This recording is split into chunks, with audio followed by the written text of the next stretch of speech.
L'Altra Ràdio, la tecnologia audiovisual explicada de persona a persona i a l'abast de tothom. L'Altra Ràdio, el dimecres 26 de febrer a les 9:05 del vespre i el diumenge dia 1 de març a la mitjanit us oferirà els següents continguts.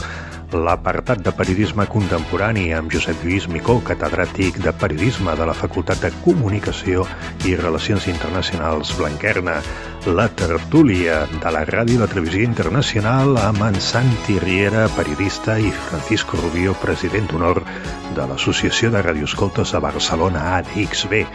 La radioafició amb la Chari Bermejo, la presidenta del Radioclub Mike Delta Víctor, el món de les comunicacions i la tecnologia a l'escola amb el mestre Pitu Martínez i la supercomputació amb el doctor en física Artur García Sáez del grup d'investigació quàntic del Barcelona Supercomputing Center. Tot això a través de Ràdio 4 en freqüència modulada, televisió digital terrestre o bé per internet, i després a la carta podeu també escoltar el programa en el web de Ràdio Televisió Espanyola. Gràcies per escoltar-nos i sobretot, molt bona ràdio.